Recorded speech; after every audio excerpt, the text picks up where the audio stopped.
She looked me up and down across the coffee shop table, taking in the tailored jacket, the watch I'd inherited from a grandfather who actually liked me, the easy way I'd pulled out her chair without thinking about it, and said, "You don't look like a man who needs a fake girlfriend." I laughed because it was a fair thing to say, and because I'd been bracing myself for that exact sentence since the moment I sat down. Then I told her the truth, or most of it, and watched her expression shift from amused skepticism to something quieter and harder to read. What I didn't tell her that first day, what I couldn't tell anyone that first day, was the actual reason, the one underneath the reason, the one I hadn't said out loud to a single person in 3 years. My name is Grant Ellison. I'm 30 years old. I run the operations side of a mid-sized architecture firm in Denver, and by every outward measure, my life looks put together. I have a good apartment, a job I'm good at, a car that starts every morning, and absolutely no reason a stranger should assume I'd ever need to pay someone to pretend to love me. That's exactly what made it so easy to ask. The woman across the table was named Callie Rourke. A mutual friend had mentioned her almost as a joke, said she'd done a favor like this once before for a friend avoiding an awkward class reunion, said she was sharp and steady and wouldn't get weird about the money. I'd found her number, sent a careful message that took me 40 minutes to write, and somehow ended up here, in a coffee shop on a Tuesday afternoon, asking a stranger to spend a weekend pretending to be the love of my life. I told her the surface version first. My father was dying. Pancreatic cancer, stage 4, maybe 8 weeks left if the doctors were being generous. He'd left when I was 14, resurfaced twice over the following 16 years with apologies that never quite landed right, and was now asking, through my mother of all people, for one last family gathering at the lake house before he got too sick to travel. My mother, in an act of grace I still don't fully understand, had agreed to host it. My younger brother Wes was bringing his wife. My cousins were coming, and my father, in the last conversation I'd had with him, had asked if I was seeing anyone, said he hoped I'd found someone good, said it like a man trying to check one more box before he ran out of time. I told Callie I didn't want to disappoint a dying man. That was true. It just wasn't the whole truth. The whole truth was that 18 months earlier, I'd been engaged to a woman named Priya, and 3 weeks before our wedding, I found out she'd been sleeping with my brother Wes for the better part of a year. I didn't find out from either of them. I found out from a photo my mother, who didn't know what she was looking at, showed me at dinner. A photo from a work trip Priya had supposedly taken alone, with Wes's hand visible on her waist in the background of somebody else's Instagram post. I confronted them both the same night. Priya cried and called it a mistake that got out of hand. Wes didn't deny it, didn't apologize either. Just said some things had happened that he couldn't take back, and he was sorry I'd found out that way. Like the method of discovery was the real tragedy instead of the betrayal itself. My mother knew the wedding was off. She didn't know why. I told her Priya and I had grown apart, which was technically true in the same way that a house fire technically involves smoke. I never told her about Wes, because Wes was the son who'd stayed, the one who called every Sunday, the one who hadn't spent 16 years making our mother cry in kitchens she thought no one could hear her in. I decided a long time ago that my mother had already lost enough of her family to my father's absence. I wasn't going to hand her a reason to lose the son who was actually present, even if that son had done something I still couldn't fully look at directly. So for 18 months, I'd shown up to every family dinner and every holiday, and sat across from my brother and the woman I almost married, and I'd smiled, and I'd made sure nobody in that family ever had to know what I knew. It cost me more than I let on, and now my dying father wanted to see me happy before he went, wanted one clean, uncomplicated picture of his son having built a good life, and I did not have the energy left, after 18 months of swallowing the truth at every holiday table, to also explain why I was showing up alone. I needed someone in that lake house who wasn't really part of any of it. Someone who could sit beside me and make the whole weekend look whole, so my father could have his last mistaken belief that his family had turned out fine, and so I wouldn't have to spend his final weeks fielding pitying questions about why I was still single after Priya. Callie listened to all of this without interrupting, which I would learn later was rare for her, and when I finished she was quiet for a long moment, turning her coffee cup slowly on the table. "That's not a fake girlfriend problem," she finally said. "That's a real grief problem, wearing a fake girlfriend costume." I told her I knew that.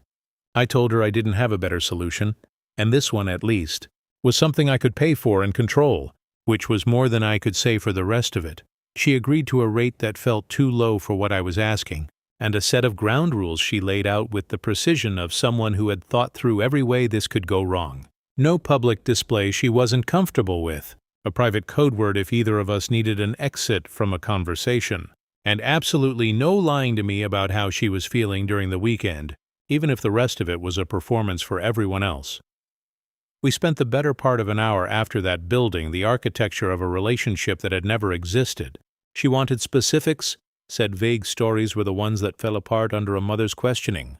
So we invented a meet-cute at a bookstore downtown, decided we'd been together 14 months, agreed I'd once shown up at her office with soup when she had the flu, because Callie said real couples always have one story like that. Small and slightly embarrassing and completely believable. She quizzed me twice before we left the coffee shop, made me repeat her fake favorite color, her fake sister's fake name, the fake restaurant where I supposedly proposed the idea of meeting her parents. I got 2 answers wrong the first time. By the second round, I didn't miss a single one, and something about how easily the lie assembled itself in my mouth should have worried me more than it did. The lake house sat on a quiet finger of water 2 hours outside the city, my mother's childhood summer home, the kind of place that still smelled like sunscreen and old wood no matter the season. Callie and I drove up together on a Friday afternoon, and somewhere around the halfway point of that drive, rehearsing the fake details of our fake relationship. How we met, how long we'd been together, what I supposedly did for her birthday, I realized I was having more fun than I'd had in longer than I wanted to admit. My mother met us at the door with the particular brightness of a woman trying very hard to hold a difficult weekend together. She hugged Callie like she'd known her for years, said she was so glad I'd finally brought someone home, and I watched something soften in Callie's face at the warmth of it, like she hadn't expected to be pulled into the family quite that fast. My father was in the front room, thinner than I remembered, a blanket over his knees despite the mild weather, and when he saw me, his whole face did something complicated. Pride and regret and hope all arriving at once. He held out his hand to Callie and said, "So this is the one who finally got my son to smile again." And I felt something crack quietly in my chest, because I hadn't realized until a dying man said it out loud how long it had been since anyone had seen me smile like it meant something. The first night went easier than I expected. Callie was warm without overdoing it, asked my father real questions about his life instead of the careful, grief-softened ones the rest of us had learned to ask, made my mother laugh twice at dinner, and touched my arm at exactly the moments a real girlfriend would. Light and easy, never performative enough to feel like a performance. I found myself leaning into it too, not for my father's benefit, but because it felt good to be looked at like that, even if the looking wasn't real. After dinner, once my parents had gone up to bed, Callie and I did the dishes together, an ordinary domestic task neither of us had actually agreed to as part of the arrangement, and somewhere between rinsing plates and stacking them in a drying rack that hadn't changed position since I was a child, we fell into an easy, unscripted conversation that had nothing to do with the story we'd built in the coffee shop. She asked about my actual childhood, the real one, not the fake bookstore meet-cute version. I found myself telling her about the summer my father left, about learning to fish off that same dock with a neighbor because there wasn't a father around to teach me, about how my mother used to sing off-key in this exact kitchen to keep the silence from swallowing the house whole. Callie listened with a stillness that felt different from politeness. When I finally asked why a stranger would agree to spend a weekend performing intimacy for a man she'd met 6 days earlier, she considered the question longer than I expected before answering that she liked being useful in a way that mattered, that most of her life had been spent in rooms where she was decorative, and this, strangely, felt like the opposite of that. I didn't have a response ready for that kind of honesty, so I just handed her the next plate and let the quiet do the rest of the talking. Wes and Priya arrived the next morning. I'd warned Callie the night before, kept it simple, told her only that things with my brother and his wife were complicated and I'd rather not explain why in a house with paper-thin walls. She didn't push. She just nodded and said she'd follow my lead. Watching Callie shake Priya's hand, easy and unbothered, while I stood 2 feet away holding 18 months of unspoken fury in my chest, was its own strange kind of relief. For the first time at one of these gatherings, I wasn't the only person at the table who didn't already know everyone's whole history. Someone in the room was seeing all of us fresh, and that made the performance of normalcy slightly easier to hold. Lunch was the first real test. My mother had set the table on the back porch, and the six of us sat down together while Wes made easy conversation about a work trip, and Priya complimented Callie's earrings, and I passed the salad and answered questions about the fictional architecture firm project Callie and I had supposedly bonded over. And for a while it almost felt like an ordinary family meal instead of a minefield I'd been quietly mapping for a year and a half.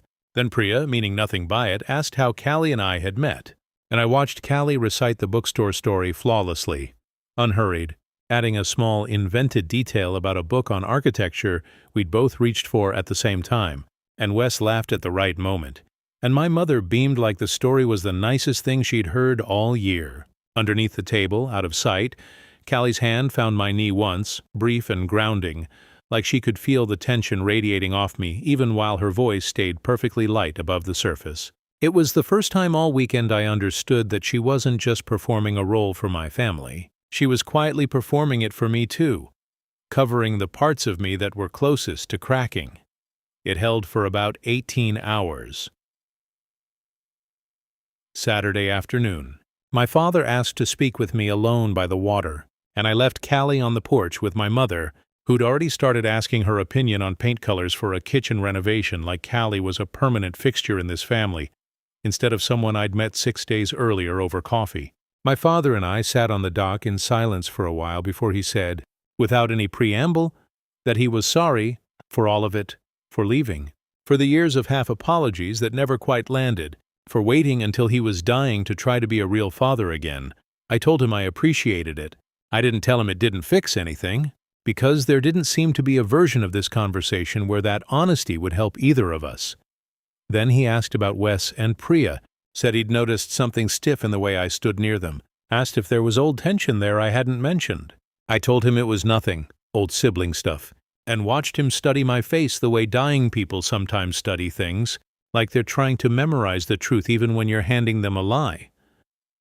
Your mother told me you and Priya split up because you grew apart, he said quietly. That's the story I've heard for a year and a half. But I've watched you all weekend, and that's not the face of a man who just grew apart from someone. I didn't answer right away. Out on the water, a heron lifted off the far shore, wings slow and heavy in the afternoon light. My father waited, the way he'd apparently learned to wait for things over the last few months of watching his own time run out, patient in a way I didn't remember from childhood, when patience had never seemed to be one of his strengths. A part of me wanted to hand him the easy answer again, the grew apart answer, the one that had worked on everyone else for a year and a half. But something about the stillness of the water, and the particular quality of light a dying man's attention puts on a question, made the easy answer feel suddenly impossible to say out loud one more time. Grant, my father said, I don't have the luxury of time to let you protect me from things anymore. If something's broken in this family, I'd rather know before I go than leave it broken behind me. And that was when I said something I wasn't ready to. I told him about the photo, about Wes's hand on Priya's waist in a stranger's Instagram post, about the confrontation, the crying, the apology that wasn't really an apology, and the 18 months of choosing silence over my mother's peace of mind. I told him I'd hired Callie for the weekend because I couldn't stand the thought of adding one more painful question to a table that already had enough grief sitting at it, and because I didn't know how to walk into his last good weekend and also be the son who blew up the family on the way out the door. My father was quiet for a long time after that. When he finally spoke, his voice had gone rough in a way I hadn't heard since I was 14, and he was explaining badly why he wouldn't be living at home anymore. I left this family once, he said. I know exactly what it costs everyone when someone decides silence is kinder than the truth. I thought I was protecting your mother too back then. I was wrong. The protecting cost more than the truth ever would have. I didn't have an answer for that. He reached over and put his hand on my shoulder, the way he used to when I was small enough for it to feel like the whole world. The girl on the porch, he said. Is she real, or is she also part of the story you're protecting everyone from? I told him the truth, that I'd hired her for the weekend, that none of it was supposed to be real. He smiled, small and tired, but genuine. Son, I've watched a lot of couples across a lot of dinner tables in my life, most of them real, some of them not. I know the difference. Whatever you're paying that woman, it isn't buying what I watched happen at breakfast this morning." I didn't sleep much that night, replaying the conversation, turning over what my father had said about protecting people costing more than truth ever would.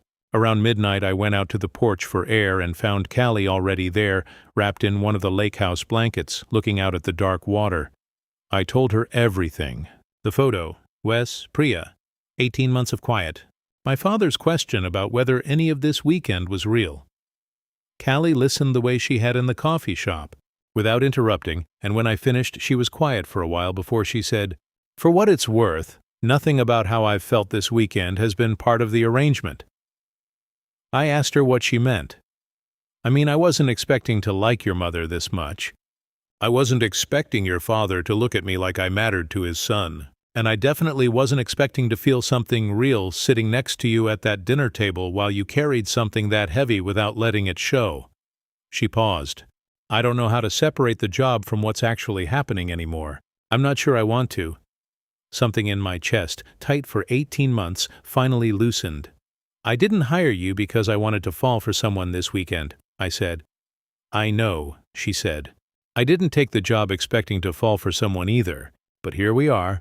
We sat in that porch silence for a long time, the kind of silence that doesn't need filling, and at some point her hand found mine under the blanket, and neither of us pulled away. Sunday morning.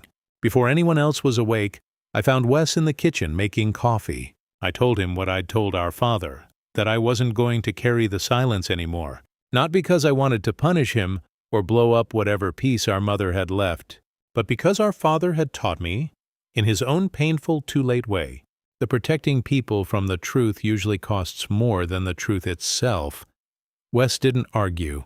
He looked older than I'd ever seen him look, said he'd been waiting a year and a half for me to finally say something, said the silence had been its own kind of punishment, watching me be decent to him at every holiday while he knew exactly what he'd taken from me.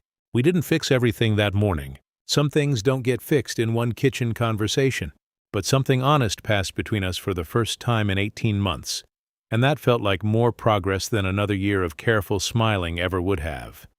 My father passed 6 weeks later, at home, with my mother beside him. I was there too, and so by then was Callie, not because I was paying her, but because somewhere in the 2 months since that lake house weekend, what started as a performance had become the realest thing in my life. My father's last coherent words to me were about her, actually, a tired, half-joking instruction to not let that one get away just because I'd once been foolish enough to think love could be hired by the hour. I didn't let her get away. Callie and I got married the following spring, at that same lake house, on that same dock where my father asked me the question that finally cracked 18 months of silence wide open. My mother cried through the whole ceremony. Wes stood in the crowd, not in the wedding party, which was its own honest conversation we'd had and were still having, one hard truth at a time. We kept the wedding small on purpose. No hired string quartet, no elaborate catering, just folding chairs on the grass in the same dock my father had once used to teach a version of honesty I hadn't been ready to hear the first time. My mother read a short passage she'd written herself instead of paying someone to officiate, her voice shaking through the parts about second chances and about how love, real love, rarely announces itself the way you expect it to. Callie wore her own grandmother's dress, altered just enough to fit, and when she walked toward me, across that same grass where she'd once quizzed me on a fake sister's fake name, I remember thinking that every lie we'd built in that coffee shop had somehow led us, one honest conversation at a time, to the one truth neither of us saw coming. At the reception, my mother pulled Callie aside for a long time, and I watched them from across the yard, laughing about something I never did find out, and I understood that whatever grief my mother still carried about my father, about Wes, about a family that had cracked and slowly, imperfectly mended itself, she had found something steady to hold on to in the woman I'd once hired to sit beside me for a weekend. Wes and I are still working on it, some years more than others. He came to the wedding. He didn't come to the rehearsal dinner, and neither of us pretended that absence didn't mean something. Priya sent a card. I don't know if I'll ever open the door all the way back up for either of them, but I no longer carry the silence like a second job. And that alone has made the last 2 years lighter than the 18 months before them ever were. If you've ever paid for the appearance of something you were secretly terrified to feel for real, You understand exactly what it was like to watch a fake arrangement become the one true thing in a season built entirely out of things I was too afraid to say out loud.